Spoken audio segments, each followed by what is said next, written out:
falta un tornillo, que venga un mecánico. ¿Para qué, don Carlos? A ver si te puede arreglar.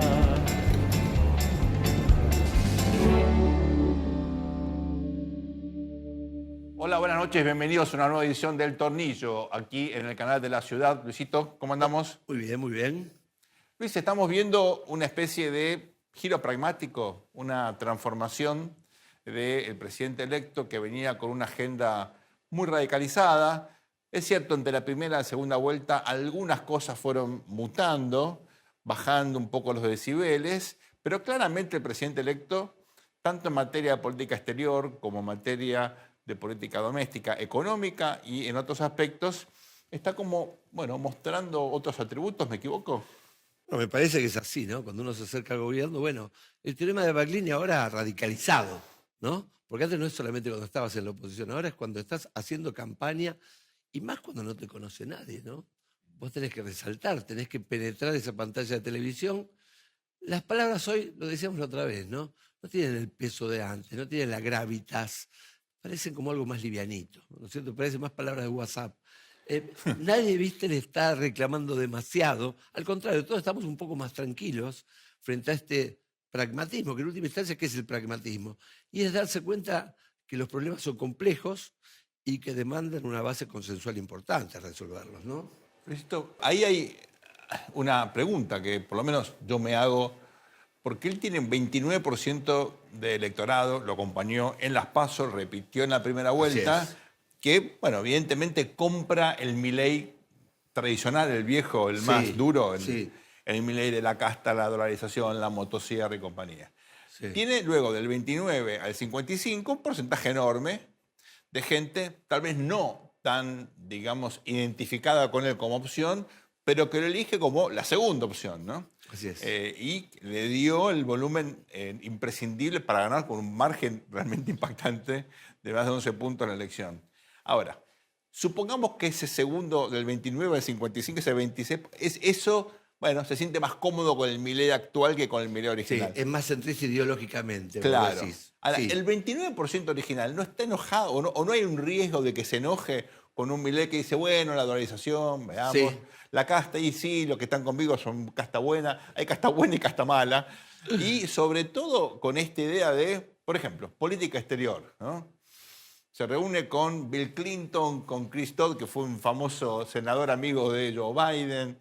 Ves a Diana Mondino, que va a invitar a Lula personalmente a Brasil. Está con el embajador Vitelli, el embajador Scioli, argentino de Brasil, el embajador Vitelli, Brasil, Argentina, el canciller Viragallo.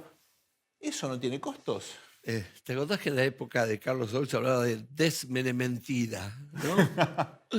¿Y Y qué sí. borraba la desmenementida? Y el éxito.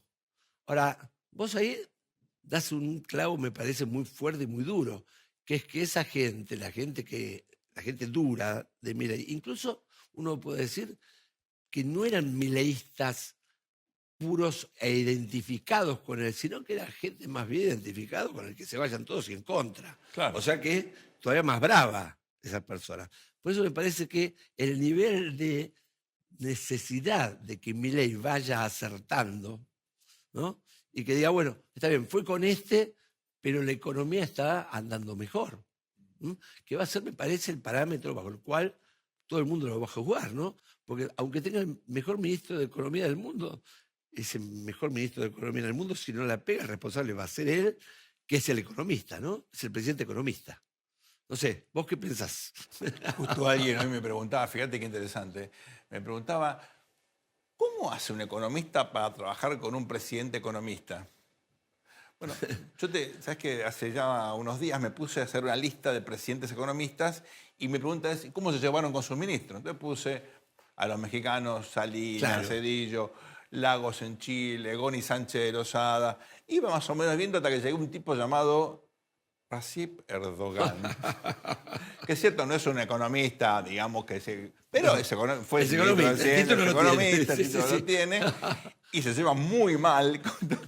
Hay que ser bravo. Cambia cada 3, 4 meses. Ahora puso a alguien con bastante experiencia en el sistema financiero. Lo que digo es, hay que evaluar cómo se desempeña este presidente que es economista y que algunos creen va a ser su propio ministro, ¿no? Claro. Yo me acuerdo en un momento donde Domingo Cavallo ya quería plantearse como político, que eran los años, justo el año que entró en la Alianza, ese año crítico. Claro. Y entonces le preguntaban, ¿pero está ya la misión del FMI? Y Domingo Cavallo le preguntaba a Marx, Daniel, ¿llegó la misión? Como diciendo, Claro, yo no ya es soy no es lo mío político, esto. ¿no? Así que por ahí tenemos un Javier Milei olvidándose del teorema de Arrow y de la economía, ¿no es cierto? Y hablando de política, qué sé yo. Tantas mutaciones han ocurrido, ¿no Bueno, es cierto? fíjate que ahora en Washington dejó para hablar con el Tesoro, para hablar con el Fondo Monetario, a Luis Toto Caputo, el ministro Así confirmado, a su secretario, perdón, a su ministro su jefe de gabinete de ministros, Nicolás Pose, y él se dedica a la gran política, A ¿no? la gran política. Bueno, fíjate que lo eligió a Toto Caputo, que, digamos, uno podría decir, no es un especialista en motosierra, más bien es un especialista en conseguir dólares, ¿no es cierto? tal cual, Es tal un cual. trader. Dicen el mejor, ¿no? Así que eligió ese parripollo, no eligió en realidad, ¿no es cierto? Lo que uno podría decir la mesa de disección o la autopsia. No, bueno, hay que ver ahora, obviamente, el programa. No estamos prejuzgando, estamos analizando algo que ustedes Sí, habrán visto. con cierto humor.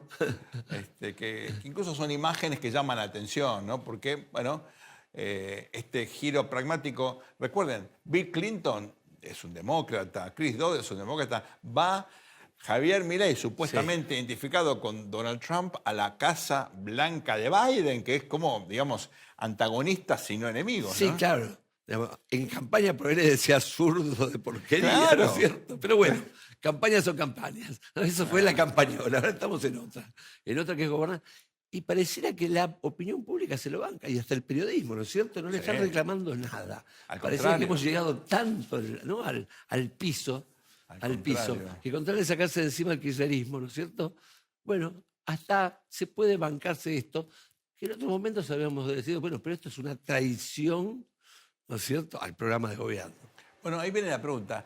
¿Hasta dónde llega este giro pragmático? Digamos, ¿cuáles son los grados de elasticidad de este Javier Milei? Que bueno, está hablando con peronistas. Fíjate esta secuencia, ¿no? Porque él arregla con Massa para Sí. ser competitivo frente a Juntos por el Cambio. Sí, Arregla con Juntos por el Cambio para ganarle a Massa. así es. Arregla ahora con el peronismo para frenar, el gobierno de Córdoba en principio y otros gobernadores o otros Sí, gobernadores, sí. para frenar al propio Macri y decirle, muy buena tu sugerencia, yo hago lo que quiero. Claro. A su vicepresidenta le dice, gracias Vicky, anda al Senado y no salga, yo voy a definir quién es el ministro de Defensa, Así quién es, es el ministro así de es. Seguridad, la gente del AFI. Hay un presidente que está electo, que está tratando de reconstruir la institución presidencial, está él fortaleciendo sus atributos, o es un estilo de gobierno, digamos que recién estamos, obviamente, esos son los momentos iniciales, pero que aparece como un presidente de la tradición argentina, como fue Menem en su momento, el propio Néstor, ¿no? Sí, la gran diferencia me parece que es un presidente que, digamos, continuamente está explorando sus límites y ensanchándolos, ¿cierto? Que eso es algo muy novedoso. Uno puede decir, no, pero pará, Menem lo hizo. Sí, sí, Menem lo hizo. Pasa que él lo está haciendo ni siquiera, digamos, enfrentando la primera crisis, ¿no? Porque uno dice, Claro. bueno, la primera crisis pasó, te da la excusa para decir, bueno, hasta acá llegué, fueron esta manga, ¿no?, de inútiles, me los cargo. No, no, esto es inmediatamente y en el día, ¿no? Que es una cuestión que, podríamos decir, el presidente hiperposmoderno. La pregunta que yo me hago, Luis, en términos más de competencia político-electoral, ¿este giro pragmático de Milei le quita espacio a la facción, el ala más dura del PRO para poder desplegar una estrategia propia? Vale decir, ¿se corre del centro para gobernar o es también una hipótesis de crecimiento y consolidación político-electoral mirando, obviamente, a las elecciones del 2027? Me parece que es un reforzamiento de su persona, ¿no es cierto? Porque abarca tanto y está tan en el centro, tiene tanto ancho de banda él, Claro. ¿no es cierto?, que no deja crecer mucho. Pero claro, estamos viendo al presidente en su verdadera luna de miel, que es antes de asumir, Claro, ¿cierto? claro. Ahora digo, si las cosas no salen tan bien, uno diría, vuelve la cuestión de repartir bienes simbólicos. Y esos bienes simbólicos van a tener que ir hacia los que están, ¿no es cierto?, más enojados. Entonces, veremos, después lo sabremos. Es un presidente que nos sorprende a todos, continuamente, ¿no? Milei está replanteando el modelo de Estado en la Argentina. Algunos creen que esto implica una, no sé si recesión democrática, una pausa democrática o un riesgo. Para la democracia, claro que para mí no hay riesgos, y creo que hicimos un reportaje, recuerdan a Guillermo Franco, que quedó claro que no hay ningún riesgo de deslizamiento autoritario, pero digamos, hay gente, vos y yo Sí, conocemos, que sí. está convencido. Bueno, a veces la vice daba miedo, ¿no? A veces con las cosas que decía. La vice, Bueno, ¿cierto? por eso. Ha quedado vice, ¿no? A tocar la campanita. Sí, tal cual. Pero había gente o hay gente todavía que tiene Pero miedo sí, que claro, esto implique, claro. no el fin de la democracia, pero un corrimiento hacia una postura por ahí más híbrida, ¿no? Sí, sí, Del sí. sistema democrático. Todo esto se vincula a una figura que para vos, para mí, para todos los politólogos es realmente fundamental, que es la de Guillermo O'Donnell, ¿no? Estamos justo en la semana del fallecimiento y también la semana del Día del Politólogo que fue instaurado, ¿no? El día 29 Así es. por el fallecimiento de el gran politólogo argentino, ¿no? Ahí está la foto. Guillermo es una figura para todos los politólogos muy querida. Es el intelectual latinoamericano más citado en historia de las ciencias sociales. Sí, creo que agarramos todas nuestras citas, las multiplicamos por 10 y nos llegamos llega. a la mitad de las citas de Guillermo O'Donnell, ¿no? Una persona con una enorme creatividad que siempre pensó fuera de los parámetros tradicionales de la ciencia política, con gran capacidad de síntesis, con una gran pasión y compromiso por la democracia, por la Argentina y sobre todo con una generosidad realmente increíble. Tenemos algunas anécdotas que no puedo contar, otras que nos encantaría tener tiempo para contarles, pero créannos que es realmente una figura realmente excepcional, ¿no? Especialmente con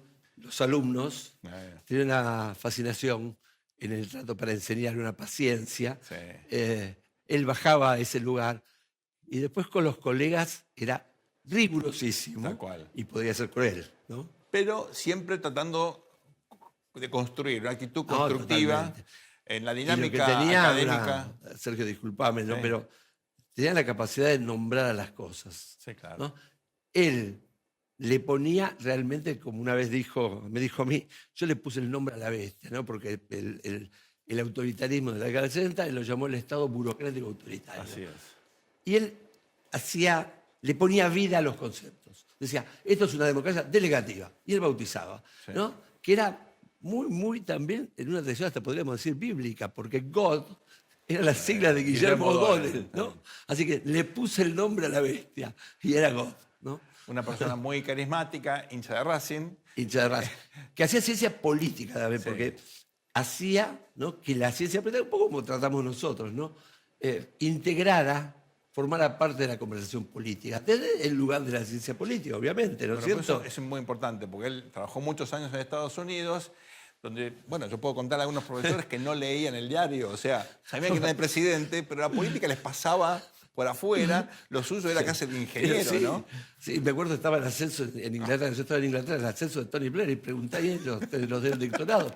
Me dijeron, ¿quién? No sé, yo soy especialista en política en África. Me dijo, pero vos sos un inglés y está el fenómeno, ¿no es cierto?, del socialismo y de la tercera vía en ese No, era momento. increíble, es increíble cómo se...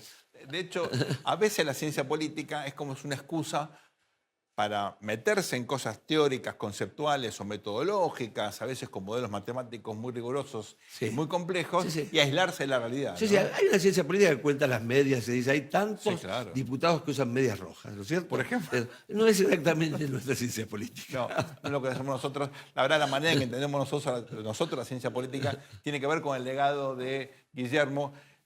Un último concepto que con Luis compartimos, y es que la manera de pensar la política, la manera de pensar estos 40 años de democracia, la narrativa, los conceptos, tiene que ver con la cabeza, con la contribución de Guillermo O'Donnell. No es el único. Acá tuvimos a Marcelo No, no Cavarossi, es el único. Natalio Botana, único. Oscar Oslak, bueno, por supuesto, Manuel Moya Araujo, Hay Juan Carlos Portantiero. Hay Juan Carlos Torres, muchos otros que también muchos. contribuyeron a darnos los instrumentos, pero bueno, el padre fundador es Guillermo God es O'Donnell. God es God. Así que queremos hacerle nuestro homenaje. Esto es El Tornillo, acá en el canal de la ciudad. Vamos a nuestro primer entrevistado. Luisito, vamos a entrevistar a Juan Curuchet, que es abogado y fue presidente del Banco Provincia. Profesor de la Universidad de La Matanza. Es, por supuesto, miembro del PRO. Actualmente se desempeña en el estudio de abogados Curuchet Odriozola. ¿Cómo estás, Juan? ¿Cómo andan? Gusto verlos ambos. Igualmente. Después de un tiempito. Juan, vos tenés una militancia en el liberalismo antes del PRO. Fuiste uno no digo de los pioneros, pero uno de los jóvenes que en su momento abrazó las ideas del liberalismo. ¿Qué sentís al ver a un liberal de presidente? Bueno, es que no era la forma que lo esperábamos, ¿no? Yo creo que en el liberalismo hay una ruptura enorme generacional. Los pibes más jóvenes que la camada catequizada por Milei no nos conocen, no les interesamos y no nos respetan. Mirá. Y la camada de liberales de Nosotros también, pero Bueno. no exactamente por ser liberales. Igual, No, no nos conocen y no nos respetan. Sí, en general. y lo bien que la hacen. camada de 40 y pico para arriba, que seguimos reconociendo en el liberalismo, primero creo que hemos todo evolucionado a una visión muy institucional, ¿no? Donde el liberalismo económico es muy importante, pero lo institucional y lo político va a la par. Y masivamente estuvimos apoyando a Patricia Bullrich como algo espontáneo que se fue dando, entendiendo que había un equilibrio entre los valores republicanos y una economía de mercado que había que llevar a cabo, ¿no? Milei sonó más libertario. Y claro, y nos parecía disruptivo y nos parecía sinceramente equivocado nosotros, a la luz del resultado, que no iba a llegar. O sea, es notorio. Es difícil encontrar un liberal de 40 y pico años para arriba que haya estado en primera instancia con Milei. Y a la inversa, es difícil encontrar un liberal joven que haya estado en el PRO y no con Milei. Digamos que con el diario del lunes, Milei ganó la pulseada y por supuesto estamos representados y muy expectantes, sabiendo que para un liberal clásico estas distinciones que soy libertario o no son medio raras, Claro. entre otras cosas porque no se llevaron a cabo en ningún país del mundo nunca. Así es. En cambio, el liberalismo tiene 300 años de historia política, con su más y su menos, ¿no? Invariante, que algunos dirá que es un oxímoron, liberal de izquierda, pero digamos, Seguro. todo eso lógico lo conocemos. Este que trae Milei es una cosa nueva, a mi juicio arrancó muy racional, muy prudente, me está sorprendiendo gratamente. Pareciera que hay una convergencia hacia el liberalismo. Sí, ¿No es sí, cierto? y estoy cómodo con lo que vi, ahora lo veremos claro. en la cancha, ¿no? Que es otro juego, es otro juego. Ahora, entre comienzo de la transición, cuando de a poco, entre el 83 y el 89, par y paso los problemas que tuvo Sí. económicos Alfonsín, el liberalismo tuvo cierta, digamos, efervescencia, fundamentalmente en los círculos universitarios. Bueno, UPAU estaba de moda cuando, Sí, cuando yo estaba en la facultad, Pero la idea verdad. narcisista Bueno, a del ver, radicalismo. no lo dijeron en la presentación, yo empecé ahí, yo fui el primer claro. presidente del Centro de Estudiantes de la Así UBA es, de claro. Liberal, Así es. primer y único Para secretario. los radicales fue una Claro. idea narcisista muy Fue, importante. sí, fue una herida, que al día de hoy sale. No fue fácil esa elección, si quieres que les Pero cuento. tenemos muchos amigos. Después fui secretario general de la FUBA, que nunca Claro. en la historia un liberal jamás, y ni volvió a ser.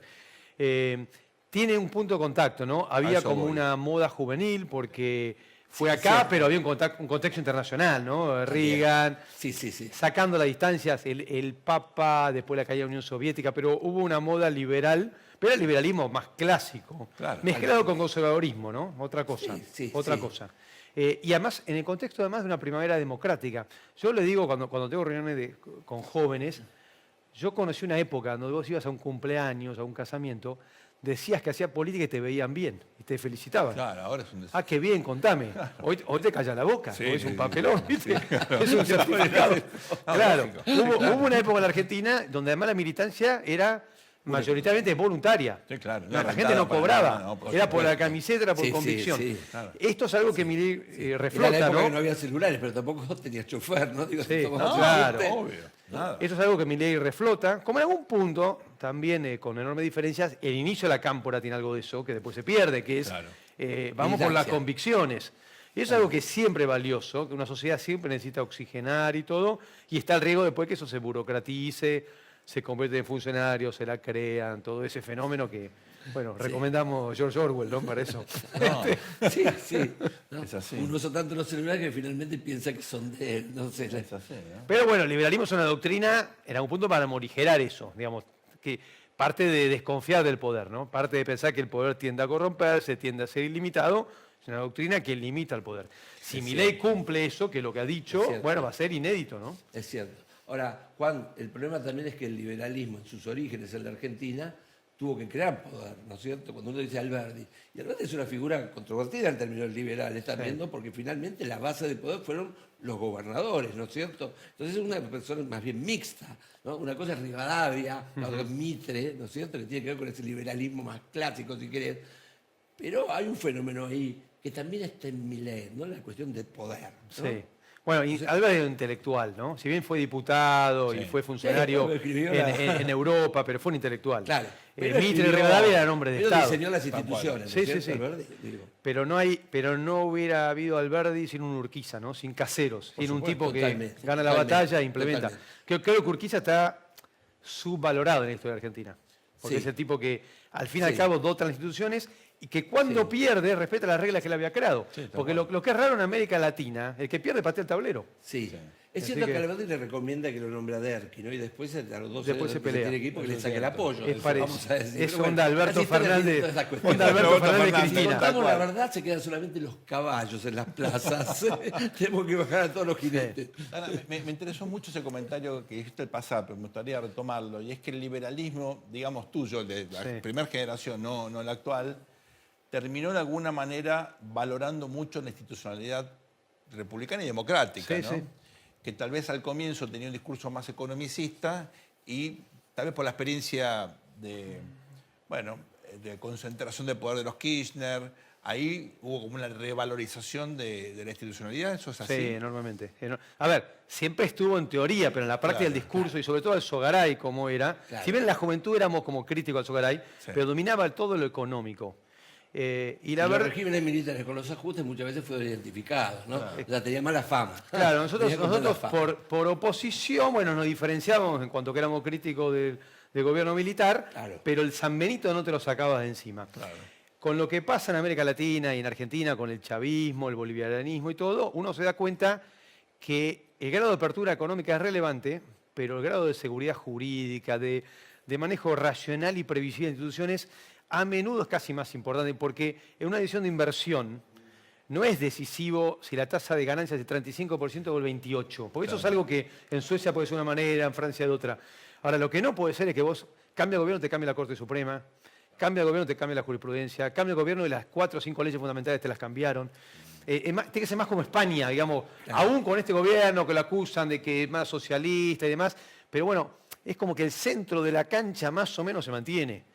Y nosotros necesitamos décadas de eso para ganar credibilidad en el mundo. O sea, Es fantástico, como sí. el neoinstitucionalismo lleva al liberalismo ¿no? al ponerle al Estado de Derecho en el centro. Sí, Exactamente. incluso te diré una cosa, para tirarte un puente, hasta la figura de Alfonsín, que nosotros crecimos militando en contra del alfonsinismo, la Junta Coordinadora, la Franja Morada en el demonio, en retrospectiva sentó la base institucional de lo que vino después. Por más que lo creemos como muy equivocado en materia económica, pero si vos tomás distancia a 40, 50 años, es una anécdota. Lo importante es que sentó Y los conceptos un económicos proceso eran viejos. Claro. Pero sí, la defensa de la institución que había sido clásica, eso fue... Y que era fue, bueno. fue lo que quedó, ¿no? Sí. Ahora, ¿vos ves en mi ley que hay también un sesgo economicista, que falta, digamos, densidad conceptual en su propuesta desde el punto de vista institucional, o es un prejuicio mío? Yo tengo una duda, por ejemplo, lo ves en el programa de Mirta Legrand. ¿En qué temas se calla la boca y qué temas habla? Claro.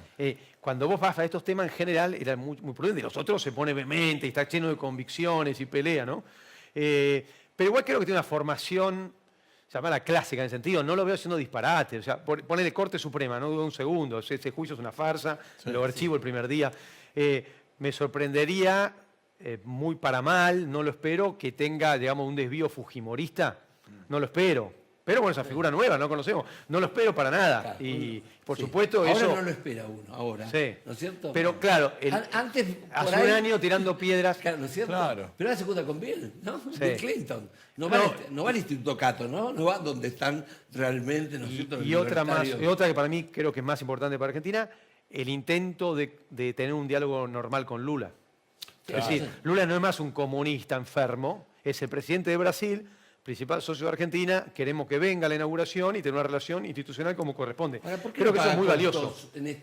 ¿Te acordás que antes en su momento se hablaba de la desmenementida, ¿no?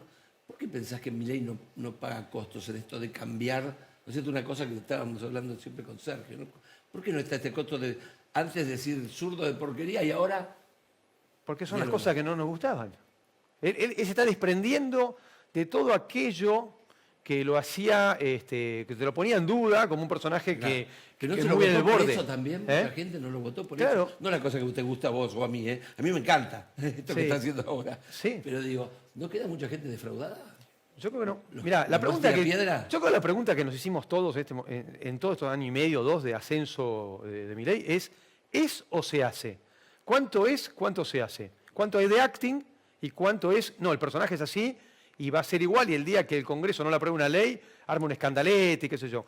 Bueno, hoy pareciera que hubo mucha racionalidad en esto, es decir, yo soy disruptivo, yo rompo con el resto, todo el resto de la casta, yo no tengo nada que ver, no me dejo contaminar, ahora es otro juego. Bueno, si es así, la verdad me saco, me saco el sombrero. Robert De Niro. ¿Eh? Es Robert De Me Niro, saco el que da el sombrero. Oscar. Ahora, es un tipo que mucho más que nosotros se le sale la chaveta, está claro. Pero bueno, en la medida que sea un calentón, lo podemos tolerar. Tenés que haber enojado a Luisito, ¿eh? ¿Eh? Este señor Está se bien, enoja. pero digamos, si es un tipo que tiene ese rasgo de conducta, es como algunos son más tímidos, otros son más chispitas. Ah, por supuesto. Si es así, está bien, digamos, y nos sacamos el sombrero desde el punto de vista de la comunicación política, porque ha sido genial entonces. Bueno, Juan, sí, sos lo dirigente, remitimos. sos dirigente del PRO, todavía, aunque sea formalmente, integra Juntos por el Cambio. ¿Qué es Juntos por el Cambio hoy? Bueno, curiosamente, formalmente no hay Juntos por el Cambio. Fíjate vos cómo es. A ver. Nuestro régimen legal en materia de partidos políticos y el derecho electoral es medio rígido. Y las alianzas electorales son alianzas efímeras de ocasión para una elección.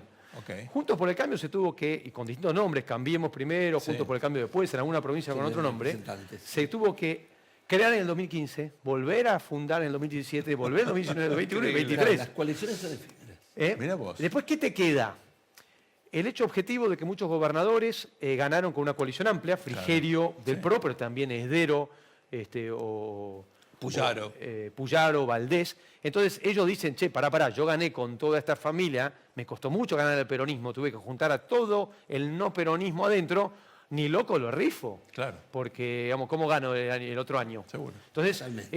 eso va a ser muy conservador de su coalición política, que además es una coalición política que votó a Puyaro, que era el cambio en Santa Fe, a Esdero, que era el cambio del Chaco, a Frijero, que era el cambio en Entre Ríos, y a Milei, que era el cambio a nivel claro. nacional. Todos cambios se diferentes comparte, son. no sé, 60% del electorado. Y es coherente, es coherente. Entonces, esos gobernadores tienen ese condicionante que comparten voto con Milei. Yo estoy un poco sorprendido cómo están pulseando este tema. Nos votaron para hacer oposición, dijo Sí, Puyaro y dijo Frigerio. Yo no la veo así. Ok. Nosotros éramos una coalición con vocación de poder, nos votaron para ser gobierno y tenemos una agenda de principios. En la medida que el gobierno de Milei respete mayoritariamente esa agenda de principios, que incluía una inserción democrática y plural en el mundo, una apertura más racional de la economía, acabar con los cepos, todo eso, la verdad que estamos llamados a acompañar. Después le corresponde a Milei decidir el tipo de inserción. Él puede decir, bueno, convoco a los mejores de ustedes o avanza en algo que es más como una coalición política más sólida, eso está por verse. Juegan las blancas y las negras, ¿no? Ahí. Ah, sí, Y sí, obviamente traen mucho ruido. Si yo fuera Milei, amplío mi base de sustentación, creo que ya está en eso. Pero te pregunto, a ver, estratégicamente, ¿qué le conviene al PRO? ¿No? Un triunfo de Milei como presidente que se consolide, digamos que Menem sea el espejo en el cual Milei... Dijiste Menem. No, a propósito. Ah, bueno. No, que Menem sea el espejo en el cual Milei se mire, Sí. ¿no? Y que con pragmatismo avance una agenda de reformas económicas. La Argentina no solucionó todos los problemas en la década del 90, pero la verdad que mirando en perspectiva fue una década impresionante en materia de reformas.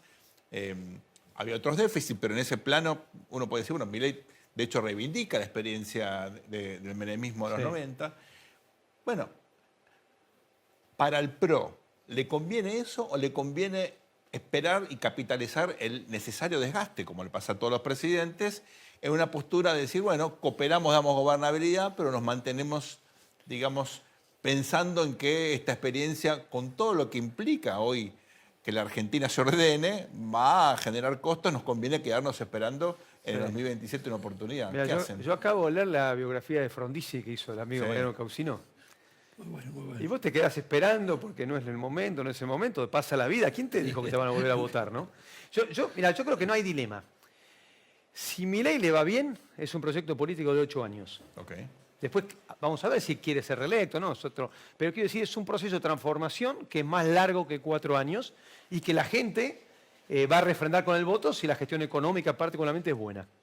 Si Milei le va mal, yo no veo la forma que no arrastre al PRO a un desgaste enorme. No veo la forma. Ok. Entonces, para mí el PRO, cuyo votante, y junto por el cambio general, masivamente, 90%, 85%, no sé, votó a Milei, el PRO tiene que integrar el gobierno de Milei, salvo que Milei no quiera. Ahora, Milei está armando una pata peronista importante, ¿no? Porque, Está bien. ¿no es cierto? Él, en realidad, al principio estaba bien en el centro, ¿no? Estaba en contra de Juntos por el Cambio y en contra, ¿no es cierto?, del gobierno. Entonces, vos estás pensando una federación de ejecutivos, ¿no? El Poder Ejecutivo y los gobernadores, de alguna manera, como un armado político para este gobierno que viene, Yo no- o sea, con niveles no. diferentes. Yo creo que, a ver, ¿quién lo votó? El votante Junto por el Cambio y buena parte del votante de Schiaretti. Bueno, tiene que un gobierno que refleje ese 55% del electorado. Es eso. Los gobernadores, en realidad, como vos sabés, el sistema nuestro, lamentablemente, por el diseño de la coparticipación y todo, es un esquema muy de toma y daca. Totalmente. Entonces, vengo yo, soy Gerardo Zamora, te informo, no sé si Milei sabe, tiene 3 senadores nacionales, Claro. porque logra el milagro de Diputado. meter mayoría y minoría, 7 diputados nacionales. 7 diputados nacionales, Entonces te dice, provincial, a ver, mirá, yo para Santiago necesito esto y te ofrezco 3 manos acá, 7 acá. Bueno, hacés números, juntás 5 así, tenés mayoría. Pero sí. Entonces, bajan del subte con las manos enyesadas. los Claro, diputados. entonces yo no veo una coalición con los gobernadores. Los gobernadores yo los veo en una puja muy cotidiana. Dame una obra, dame tal cosa. Perfecto. Ojalá, sería más serio, ¿no? Un esquema más estable, 4 o 5 Ok. gobernadores troncalmente ayudando al gobierno, sería más estable todo. Yo creo que sí tiene que blindarse parlamentariamente, digamos. Cuanto menos tiene que garantizarse que no le den vuelta en 15 minutos los DNU que va a sacar. Eso con una cuanto cámara menos, lo- ponele que no tenga mayoría para, no sé, para privatizar una empresa, porque le va a costar, por lo menos que no te... Que si vos Pero eso reformás... tiene que tener una cámara, por lo menos. Una cámara. Manejar Sí, una sí. cámara. Diputado, Sí. ¿no? Y bueno, en diputados está cerca si se mueve cerca, bien, claro. más allá de que de lejos, viste, es como, yo digo, de lejos son todos chinos, ¿no? No, si vos sos de ahí, no, este es de China del Claro, Sur, este es coreano que es cantonés. distinto, Sí, por este es japonés, en realidad. Entonces, ¿Y cuáles del- son los gobernadores de Milei, vos decís? Y no está claro. Yo creo que los Ahí cordobeses, el digamos... Congreso entonces no está tan No, claro a ver, yo tampoco. creo que arranca con muy buena predisposición de Yarlora, Seguro. muy buena predisposición, Así es. muy inteligente el peronismo cordobés. Creo que... Jaldo. Bueno, no lo conozco, puede ser. Creo que Leandro Osdero no se va a apurar en absoluto en marcar la cancha. Creo que Cornejo va a ver si tiene un rol. Seguro. Y Valdés todavía no se ha definido, me parece. Pero no le notaría a Valdés como un opositor decidido, entrada. de ninguna manera. No. Y No, muchos primero que están se viendo... Bueno, fíjate lo que pasó estos días. O sea, algún grupo de gobernadores electos fue a conseguir de masa el aire que necesitan en diciembre para no estar de rodillas el primer día con Milei. Bueno, Kicillof. Es la maldad final de masa, digamos. Así es.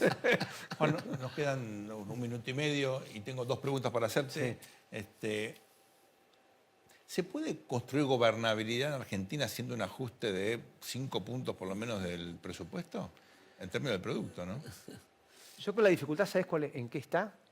¿Cómo arreglarse el problema fiscal sin que pegue alimentando aún más la inflación? La trampa de este modelo con los precios atrasados, pero ya con la inflación muy alta y el dólar atrasado, es que, como Milei ha reconocido, el proceso de bajar mucho la inflación tarda 1 año y medio. Claro.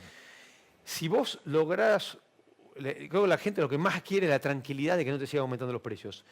Cuando la gente vea eso, él se redime con el éxito. El tema es si va a haber paciencia y humor social para aguantar eso 1 año y pico. Sabiendo que al eso- comienzo de la inflación va a La subir. verdad que lo ignoro. Creo que mucho más que 2015 se entiende que esto es heredado, se entiende que no es culpa de Milei, pero si no me alcanza, no me alcanza, ¿viste? Es muy difícil. Y está enorme franja de la clase media y muy buena parte de la clase baja, ya sí. Entonces, es muy difícil. Creo que en Argentina te redime el éxito. Si vos te va bien, tu popularidad es alta, pasa todo. Y si fuiste Somos ortodoxo, bilardistas. te felicitan en el mundo, te dan la cucarda, Goles y son tu amor. popularidad es del 20%, el riesgo de juicio político es muy alto. La última. Estuviste en el Banco Ciudad 8 años, estuviste en el Banco Provincia, nada Sí. más y nada menos. ¿La banca pública tiene un rol en un país capitalista moderno? ¿Lo privatizarías? ¿Qué harías con eso? Son casos muy distintos, ¿no? El Banco Provincia tiene una defensa constitucional de cuando la provincia de Buenos Aires acuerda su incorporación a la Confederación Argentina. USP. Entonces vos, para reformar el Estatuto Banco Provincia, tendría que hacer una reforma constitucional. San José, y ¿no? si no, sería un atropello Claro, salvaje. después de San Sería un José. atropello salvaje.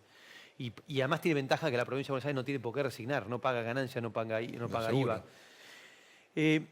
Acá el tema de lo estatal, yo lo veo por el fondeo, porque ¿qué es un banco? Es una entidad que recibe plata, se da vuelta y la presta. El sistema en Argentina está distorsionado porque tenés una enorme parte de los depósitos que son cautivos, es decir, los bancos públicos reciben sin ningún esfuerzo, sin ningún mérito, aunque con una imagen ganada, los que quedaron en pie, de van a estar siempre. Sí, no, claro. no me van a embromar, la plata me la van a devolver porque son sólidos y de última lo rescata el Estado, que eso es cierto. Y después se han dedicado a prestarle al sector público y no al sector privado. Entonces, la reforma que hay que hacer en realidad es que hacer más competitivo el esquema. Es decir, incluso fíjate, la ley de concursos y quiebra permite licitar los fondos de las quiebras. Eso los jueces no se animan a hacerlo. Mirá vos. Porque un día lo gana el Banco de Galicia porque ofrece mejor tasa, tiene problemas financieros, el juez, el síndico tiene que explicar. Pero el esquema para mí sería abrir más a la competencia. Hay lugares, por experiencia propia, donde el Banco Provincia o el Banco Nación es el único banco. Entonces, a lo mejor va a tardar en llegar el Santander o el Galicia o el Macro. Deja que compitan y veamos. Lo que no tiene sentido es que cuando artificialmente, igual que pasa en el sistema aeronáutico, el Estado sea una parte tan grande solo porque tiene esos monopolios. Después se acomode con el tiempo, que crezca el sistema. El sistema bancario argentino es muy chico, es solvente, que lo bueno. Hemos tenido ya varias crisis, no cayó ni un solo banco, Así es. ni el 2008 ni ahora, ni un solo banco. Es un sistema que da tranquilidad, pero es transaccional. No está el ahorro de los argentinos porque Hay saben los clientes. ¿no? Claro, pero están los clientes, pero no está el ahorro porque los argentinos sabemos que nos embroman. Y no hay crédito a largo plazo, Claro, no y hay por crédito tanto no hay crédito. hipotecario. Entonces, lo que tenemos que es mejorar eso. Y el sistema va a crecer mucho y el peso de la banca pública en términos relativos en un ambiente de competencia va a ser más chico y no es el gran problema del país. Porque al fin y al cabo, normalmente no le piden plata al Estado. Más bien es al revés. Claro. El Estado le quita Sí, a sí, los bancos entonces, públicos. sí, tal cual. Entonces, no es como Aerolíneas, el Banco Nación y el Banco Provincia. El Banco Ciudad, hoy con la reforma que hizo Macri, le viene pagando dividendo a la Ciudad de Buenos Aires. El Banco Provincia no, pero da beneficios sociales importantes. El Banco Nación, en la época de Macri, también le giró ganancias al Tesoro. Bueno, es que la maquinita, viste, genera plata y la plata no se quema, ¿no? También le llega a los bancos. Así es. Bueno, un placer tenerte acá. Gracias por No, un venir. gusto, Gracias, a Juan. disposición. No se vayan, vamos a una muy breve pausa y volvemos aquí en El Tornillo por el canal de la ciudad. Al mundo le falta un tornillo, que venga un mecánico. Luis, vamos a entrevistar a Carlos Rucauf, Ni más ni menos. que fue vicepresidente de la Nación entre el 95 y el 99. Ocupó el cargo de gobernador de la provincia de Buenos Aires en 1999 y 2002. Luego fue ministro de Relaciones Exteriores, Comercio Internacional y Culto entre 2002 y 2003. Diputado nacional por Buenos Aires, 2003-2007. Un placer tenerte, Carlos. ¿Qué tal? Se olvidaron de dos temas muy importantes. A ver. Ministro de Interior, Ah, que claro, con Totalmente. Menem. para mí fue una experiencia impresionante, y embajador en Roma, Claro. una experiencia mucho más divertida que ser ministro de Interior. En la época en que el ministro tenía la policía, la gendarmería, todo. Bueno, acá te claro. preguntamos por el ministro de Interior, después fuera de cámara nos contaron de Roma. ¿Te parece? Está bueno. Carlos, en los últimos tiempos te convertiste en una figura mediática muy importante por tu experiencia tanto internacional como doméstica, y la verdad que pensamos sacarte jugo y aprovecharte en ambas dimensiones. Con ¿no? gusto.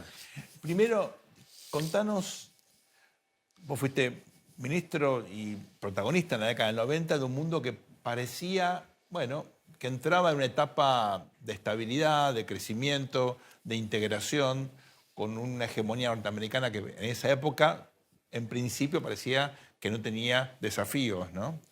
Hoy estamos en un contexto totalmente diferente, tenemos por lo menos 2 guerras, tensiones múltiples, por supuesto en África, en Asia, el mar del sur de China, que es un polvorín, Taiwán, que está ahí pendiente de un hilo.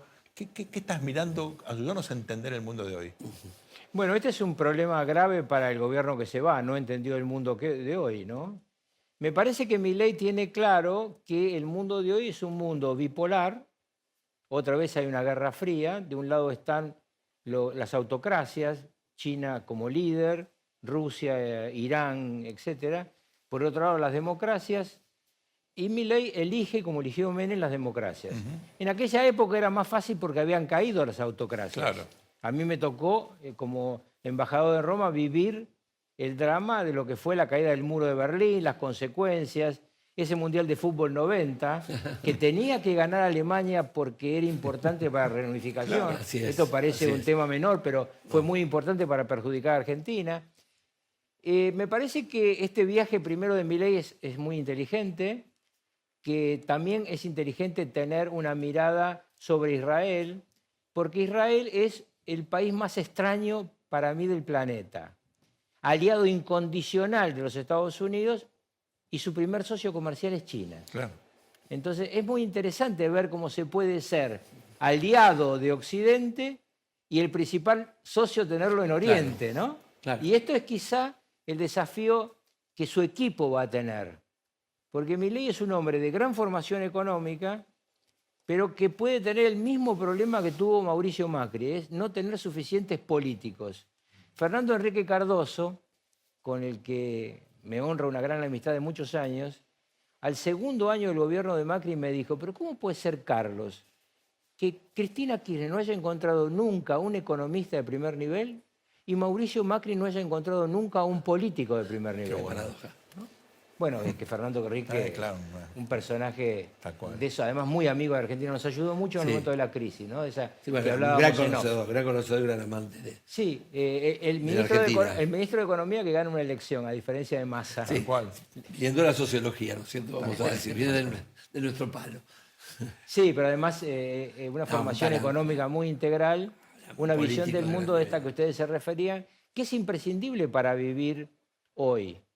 Vos no podés no entender qué pasa en el mundo, porque Argentina tiene mucho para negociar con el mundo. Ustedes hace un rato hablaban con otro hombre muy interesante sobre la negociación entre gobernadores y poder central. Bueno, digo, la negociación en el mundo con el litio, gas, petróleo, agua y alimentos, para Argentina es vital. Si la hace bien, sale mucho más rápido Argentina de la crisis de lo que se cree. O sea, vos decís que pese a ser un mundo crítico, digamos, en términos de que es una política que viene abrazando el conflicto, en términos de oportunidades económicas por los productos, por la demanda de nuestros productos, es favorable si lo sabemos interpretar y leer. Así es mucho más favorable. Miren, en 1952 invade China Corea. ¿Qué hace Perón, presidente de la República? Lo manda a su canciller a Washington a decir, acá está Argentina junto a Estados Unidos y las democracias. La pregunta en ese momento de un joven ministro Cafiero, secretario de Estado, Claro. que luego me lo cuenta, es, pero ¿y la tercera posición? Dice, muchachos, esta es la oportunidad. Si hay una guerra, hay que estar del lado de los que ganan. Muy bien. En este conflicto de hoy, vos tenés dos guerras brutales, dos guerras, una guerra de invasión que va a seguir, la otra una guerra de destrucción que va a seguir, y en el medio un mundo necesitado de todo lo que nosotros tenemos, pero hay que negociarlo bien. Si vos tenés litio, que vengan fábricas de baterías y de autos eléctricos a la Argentina, Claro, que no que se valor lo lleven agregado. en panes. El gas licuado, 20 años atrás, Estados Unidos y Argentina importaban en proporción a su PBI casi la misma cantidad de gas. Hoy el primer exportador mundial de gas licuado es Estados Unidos, dejó actuar al Tal sector cual. privado. Argentina sigue con la misma malaria. Carlos, tenés nietos. Mm. Si te preguntan por qué hay guerras, por qué estas guerras son lo que son, por qué hay un argumento donde hay gente, me incluyo, que cree que hay guerras que son imprescindibles, que no tenés opción, no te dan opción a pelear, no tenés un ataque terrorista como el de Hamas a Israel, no puedes no ir a la guerra, o Ucrania no puede no defenderse, tiene la obligación de defender la integridad territorial. ¿Cómo le explicás a un nieto que a esta altura del siglo XXI sigamos viendo imágenes terribles y sufriendo las consecuencias efectivamente de esta clase de conflictos? Bueno, simplemente la primera cosa que le diría si les preocupa mucho la violencia es que vean cualquier película histórica y van a ver que la humanidad se viene matando desde que empezó con mucha más crueldad que hoy. Nosotros somos la generación que vio la Segunda Guerra Mundial. la mayor masacre absurda que se pueda pensar. Claro. Entonces, no había CNN en ese momento. No, ¿no? bueno, no, está Por bien. eso ahora las imágenes las vemos. Esto cambió todo. Estos telefonistas Claro, del miércoles, esto cambiaron Esto todo, cambió porque todo. vemos el drama todos Ahí, los días. totalmente. Pero fue mucho más terrible. Sí, claro. La invasión de Rusia a Ucrania es parte de una estructura que tiene en la cabeza Vladimir Putin al final de su vida. Quiere ser el último zar. La guerra de Medio Oriente es una guerra que tiene una inmensa crueldad y que viene de un inmenso error, que es la forma en que Estados Unidos y Francia descolonizan Medio Oriente. Ahí vos tenés un montón de cosas mal armadas y sobre todo la peor armada es no haber dicho de entrada cuál era el Estado de Israel y cuál era el Estado palestino. No dejarlo a consideración, porque Israel hace una propuesta en ese momento, los árabes la rechazan y tuvimos varias guerras. Así es. Yo decía hace un rato en otro programa, pero ¿ustedes qué les extraña en lo que está pasando si hace 50 años en la guerra de Yom Kippur? Claro. El ataque de todos los países árabes contra Israel implicó una modificación sustancial de la realidad económica y social. El petróleo se triplicó Así en el es, precio, el Brent. Totalmente. Así es. Entonces, bueno, es así, chicos. El mundo está compuesto por gente buena y gente de mierda. Carlos, sos un protagonista importante de la política argentina. Luis recordaba, fuiste ministro en el gobierno democrático 73-76. O sea, viviste en experiencia, en carne propia, lo que es, bueno, perder la democracia y fuiste, curiosamente, protagonista de la recuperación de la democracia. Contanos, ¿qué es eso? ¿Qué experimentaste? Te cuento lo que pasó en mi familia. Vos eras ministro, nosotros estamos de vacaciones en Villa Gesell, y el chiste era, a Isabel le dicen Semana Santa. ¿Por qué? Decía uno, y porque cae en marzo o abril. Jaja, todo el mundo se reía como si eso fuese algo normal. O sea, la idea de golpe de Estado no era visto, como la vemos por suerte hoy, como una catástrofe, ¿no? Pero contanos de tu rol como ministro de Trabajo, ¿cómo Yo vivías creo eso? que es muy importante como enseñanza para hoy ver lo que implica la debilidad de un gobierno versus la fortaleza de un gobierno. Ese era un gobierno débil por el drama del enfrentamiento a Argentina. Estábamos en el medio de una guerra civil que nadie llamaba guerra civil. El gobierno de Menem, por el contrario, es un gobierno muy fuerte porque se compone de una estructura de pensamiento en acción, con todo el respaldo de una fuerza mayoritaria. Por eso la disyuntiva que tenemos que pensar es qué queremos darle a los argentinos con el gobierno de Milei. ¿Le queremos dar el gobierno débil que termina llevándonos a todos al cadalso o le queremos dar el gobierno fuerte para que transforme la Argentina? Cuando yo escucho a tipos como Beliboni, me voy exactamente al 75. Porque era esa mentalidad, la mentalidad en el fondo de negar la democracia. ¿Cómo pueden ser que estos grupúsculos de izquierda crean que el pueblo se equivoca si lo que han buscado insaciablemente es que el pueblo alguna vez los quiera y los mira siempre de costado? Ahora, Son Carlos, los es cierto zurditos de que mierda para la gente. Es cierto que hubo una crisis, ¿no es cierto?, que puso final a una época histórica de cómo se pensaba el Estado, que sucedió en la época de Alfonsín, ¿no es cierto? Y que eso quizás empoderó también a Menem como piloto de tormenta. Pero también es cierto que había otra cultura política convergente, ¿no es cierto?, otro tipo de oposición, otro tipo de relación gobierno y oposición, que me parece que se construyó y que fue ese consenso del 83, ¿no es cierto? Me parece que Menem, y tanto Alfonsín, ¿no? Digamos, Alfonsín es ese balcón de Semana Santa, Claro. ¿no? Menem es la cooperación, ¿no es cierto?, en enfrentar la crisis, y más allá de las críticas, digamos, hubo un apoyo fuerte, digamos, a las reformas, ¿no? El Menem del Beagle es un Claro. Menem que cambia la relación Claro. con el gobierno del doctor Alfonsín. Es muy cierto. Hasta ese momento, el diálogo de Alfonsín por Semana Santa era con Cafiero. Curiosamente, en esa interna que se va a desatar en el peronismo, yo estaba con Cafiero. Claro. Y al mismo tiempo jugaba al tenis con Menem. Entonces Menem me decía, pero Carlito, yo les voy a ganar. Y entonces yo lo miraba como diciendo, bueno, si vos crees eso, ¿no? Gobernador de Buenos Aires, todos los muchachos de la renovación. Bueno, ganó Menem. ¿Por qué ganó Menem? Porque interpretó la gente. Otra vez estamos en el de hoy. ¿Por qué Milei ganó? Porque interpretó la gente. Ahora, ¿cuál es la ventaja esencial de ese momento? Que no solamente Alfonsín, Angelos toman la decisión patriótica de acompañar al Así gobierno es. que empieza.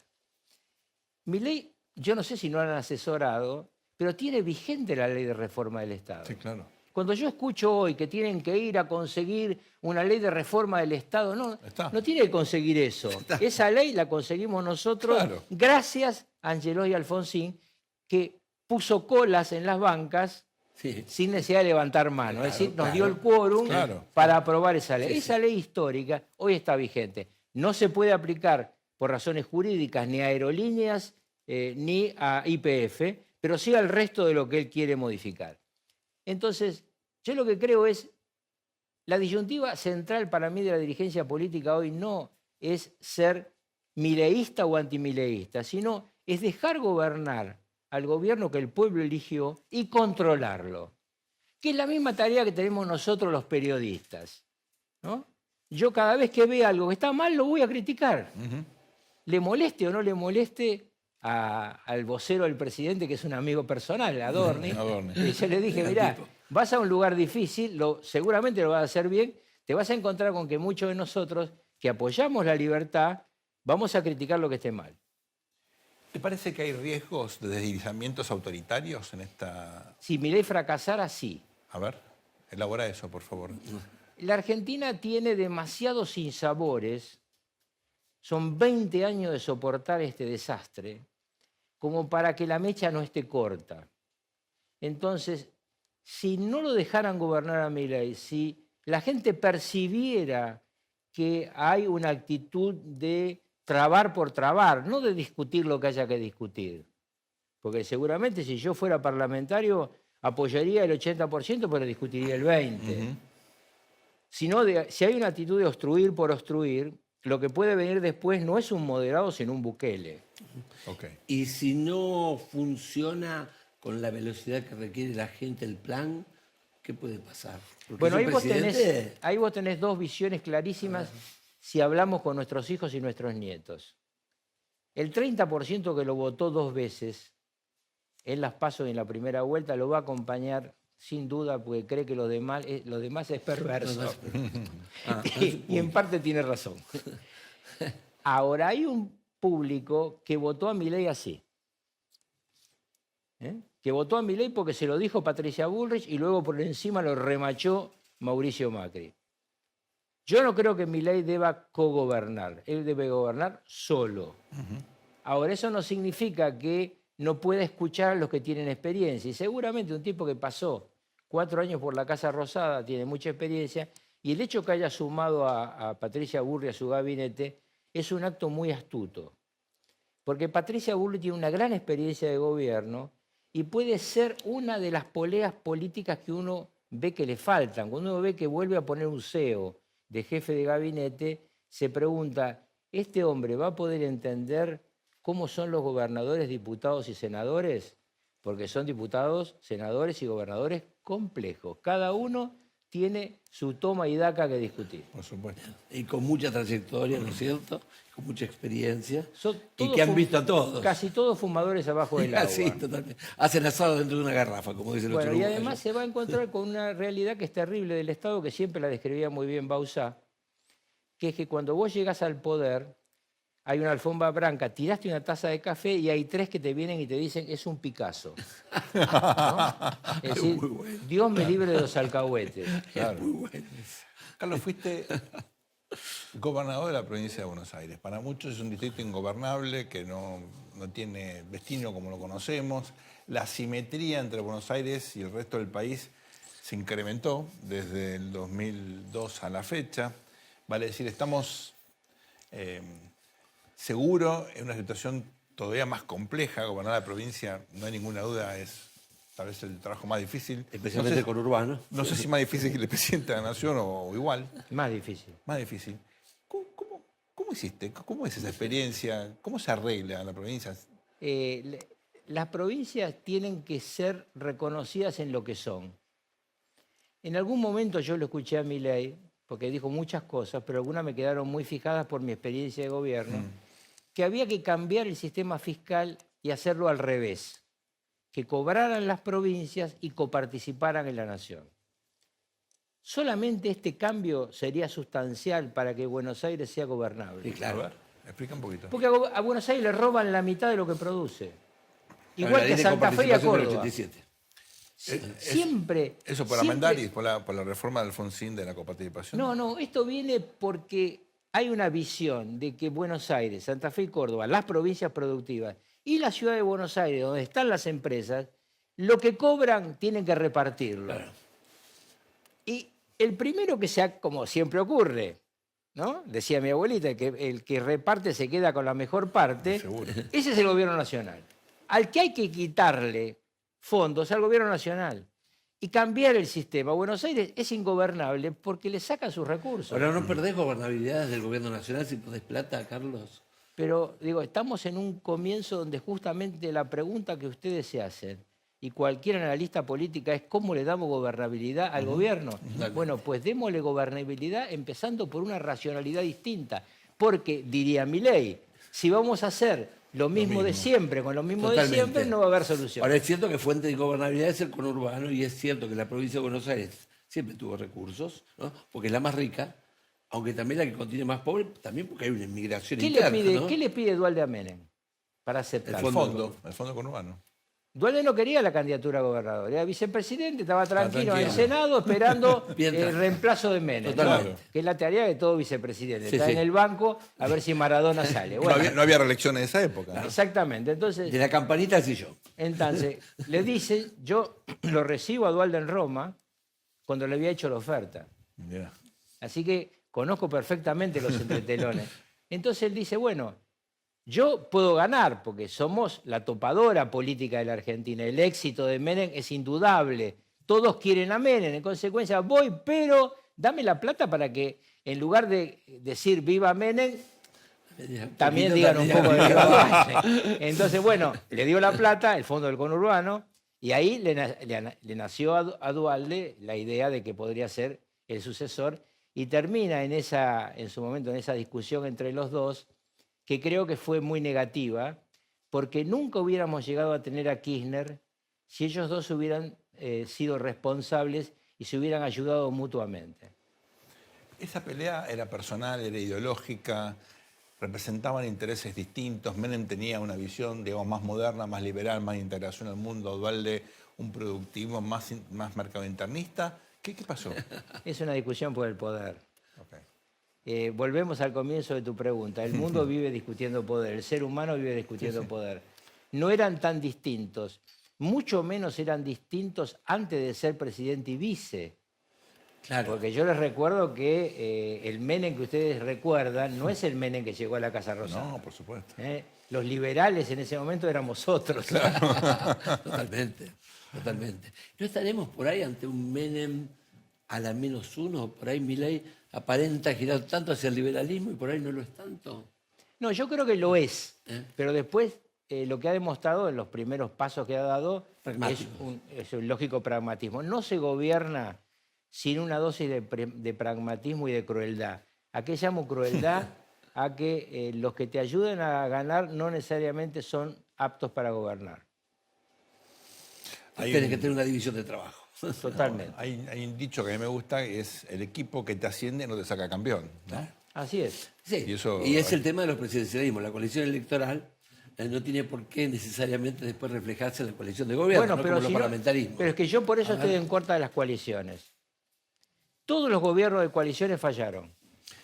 Y Porque entonces, somos ¿cómo- un país cómo gobernás si tenés presidencialista. esa fragmentación partidaria. No, desde una decisión presidencial como la que tenía Menem, de tomar lo mejor de cada lugar, que me parece que a eso va Milei. Ahora, esto no te Si sale lo sabe más caro, hacer o no, Carlos. qué sé yo. Claro. no sé. Ahora, ahí no vale más la billetera, entonces, porque no tenés organización No, política. no, ahí lo que vale es la cabeza. Porque la- vos lo que necesitas como presidente es ministros que te solucionen problemas. Miren, yo recuerdo una frase de Menem que me quedó siempre grabada. Un día viene y me dice, me han recomendado, dice, para Se le viene la un invitación. ministro. Y dice, yo no sé, vos lo debes conocer, un hombre de la diplomacia. Digo, decime. Dice, Cormillot. No, le digo, Cormillot es un médico muy prestigioso, amigo mío. Dice, saca el papel, dice, Camillón. Le digo, Camillón es un tipo brillante, una gran personalidad, muy difícil de manejar. Y él me dice, esos son los que me gustan a mí. Lo puso en Metro Defensa. Claro. Entonces, a la mañana, Menem, 7 de la mañana, te estaba llamando para darte instrucciones. Mejor que te hubiera solucionado los problemas a las 7 de la tarde. Claro. Porque para eso está el presidente, para conducir a sus ministros. Y una cosa que yo recomiendo fuertemente, que vuelvan las reuniones de gabinete. Claro. Porque en esas reuniones de gabinete, el presidente escucha a sus ministros, pero lo que es más importante, cada ministro sabe lo que pasa en el otro ministerio. Porque como, y vuelvo a mi ley, los recursos son escasos y las necesidades son muchas, cada uno tiene que saber por qué le están apretando el cinturón. Es cierto, ¿no es cierto? Que tanto Alfonsín como Menem tuvieron ministros, ¿no es cierto? Y los siguientes presidentes, especialmente durante el kirchnerismo, tuvieron mini ministros, ¿no es cierto? Me parece que quisieron cortar el pasto bien cortito porque tenían miedo que algunos sobresalieran. Por eso Bueno, tuvo que ir. bueno, el famoso Melolustro el pálido, ¿no? Néstor Kirchner. Yo le voy a decir una cosa que seguramente va a ser muy mal tomada por los kirchneristas. Néstor Kirchner es un hombre inseguro. Inseguro. Sí. Mirá vos. Por eso se rodeaba de gente de menor valor.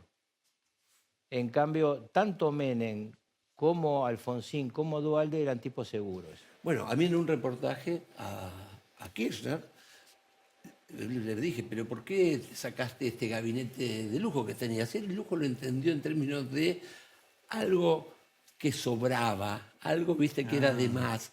Y me dijo, mira, primero uno se saca de encima a los traidores cuando pierde y cuando gana a los superfluos.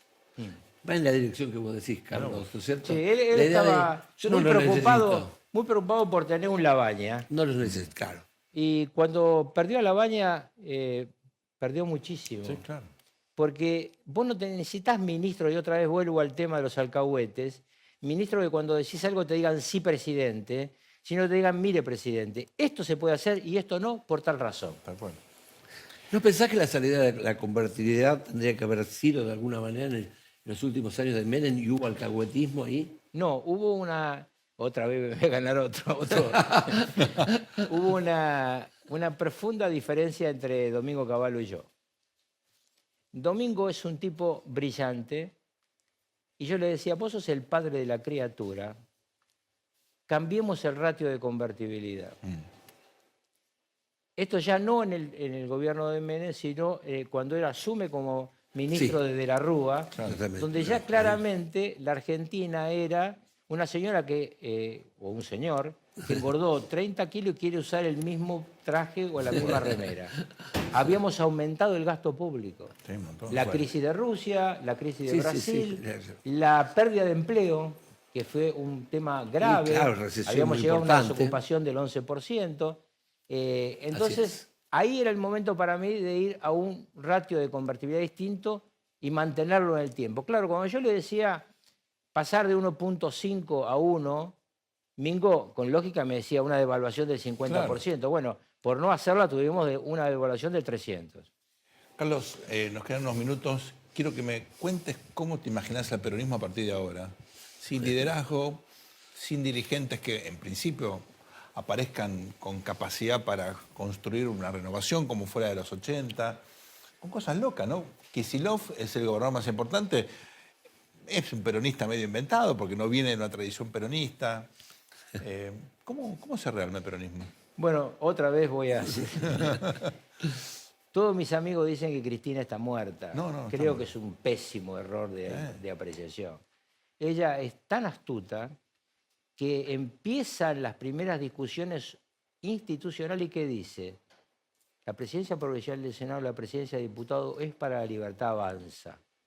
Todo lo demás estaban en otro tema, se han corrido todos automáticamente. Eso de que no hay jefe, perdónenme, no lo creo. Ahora, ¿cómo va a ordenar ella lo que yo llamo el kirchnoperonismo? Sí. Yo creo que va a ser una discusión entre sus dos hijos, su hijo biológico y su hijo político, Okay. Kicillof y Máximo Kirchner. Kicillof puede tomar la presidencia del PJ Nacional en un minuto. ¿Por qué? Porque el presidente es el que se va, Alberto Fernández. Claro. El peor presidente de la historia argentina que todavía se da el lujo de opinar de peronismo. Imagínate los muchachos tan que trinan. Vicepresidenta primera, Cristina Álvarez Rodríguez, de la más íntima trabajo con el gobernador. Él es el vicepresidente segundo. Se van esos dos y asume la presidencia del partido. En la provincia, yo creo que él quiere una justa electoral frente a Máximo. Mirá. Si gana el peronismo de la provincia en una elección, se va a convertir en el nuevo emergente. Pero por favor, no cometan el error de olvidarse de Sergio Massa. Porque Sergio Massa hizo una cosa increíble. Agarró este desastre, siguió manteniéndolo como un desastre y sacó esta cantidad de votos inmensa. Y cuando hoy se le pregunta a la gente, todavía hay un 35% que le gusta. Entonces tiene una base para volver. Hábilmente se va a un año sabático en Miami, en un lugar muy lindo, y veremos qué pasa. Pero digo, el peronismo va a estar en cocción y finalmente no nos olvidemos de, pese a sus años, el gringo Schiaretti. Si el gringo quiere trabajar en un proceso de reconstrucción, él podría ser el paraguas de los jóvenes, porque hoy es uno de los dirigentes con mejor imagen en la Argentina después de los dos debates. Es cierto. La verdad que fue sorpresivo lo de Schiaretti porque creció un montón. En términos relativos fue el que más creció entre las PASO y la primera vuelta. Pregúntense ¿no? por qué. Claro. Porque parecía presidente. Claro, totalmente. Los demás estaban discutiendo. Yo, después del debate último entre Milei y Massa, le escribí a Carlos Pañi, que había escrito en La Nación esa misma noche, y le dije, mira, yo opino absolutamente al revés que vos. Ganó Milei. Me dice, ¿pero por qué me decís eso? Y le digo, mira, yo viví 2 años en Salta, a los 17 y 18 años. Si hay algo insoportable para el conjunto de los argentinos, menos los porteños, es un porteño sobrador que pisa al otro. Totalmente, muchacho. Carlos. Tal cual. Es así. Tal cual. Es así. Así fue. Carlos, una vez me contaste tu experiencia como ministro de Trabajo en una etapa, como vos marcabas, muy violenta en la Argentina. ¿Te ibas de tu casa y qué pensabas a la mañana? No. Uno cuando está en el medio del baile, baila. La verdad que uno no piensa que lo van a matar, porque si no, no haría nada.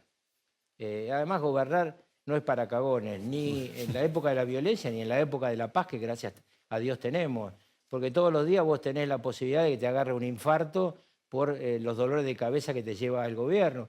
Gobernar en serio la Argentina implica estar 12 horas realmente a disposición del presidente de la República. Eso es una tarea muy, muy agobiante, sobre todo porque los presidentes, si les va bien, son muy demandantes. Tenemos que cerrar. ¿Estuviste alguna vez en contacto con María Estela Martínez de Perón después de haber dejado la gestión? Una sola vez, sí. Me parece una mujer que vivió muy bien su expresidencia. Como pasa ahora con Macri. Y como pasó con un tipo que conocí que acaba de tener un gran dolor familiar, que es Jimmy Carter. Jimmy Carter yo lo conocí después de ser presidente. Y en Estados Unidos, que vos conocés muy bien, lo llaman el mejor expresidente de los Estados Unidos. Hay que saber retirarse con dignidad. Y esa es la respuesta además a la otra pregunta que todo el mundo me hace, si voy a volver, no voy a volver. Carlos, fue un placer tenerte. Gracias. Y gracias por compartir tu conocimiento, tu sentido común y tu capacidad autocrítica con todos nosotros, porque te aseguro que es muy inusual tener una figura política de tu trayectoria que vuelca todo eso a los medios y la verdad que es una voz, creo, siempre muy sana y que hace la diferencia. Así que muchísimas gracias. Muchas gracias a ustedes. Carlos. Lo veo siempre y realmente vale la pena. Gracias. Bueno, esto fue todo por hoy. Gracias por acompañarnos. Esto ha sido El Tornillo aquí en el canal de la ciudad. Hasta muy prontito. Al mundo le falta un tornillo, que venga un mecánico.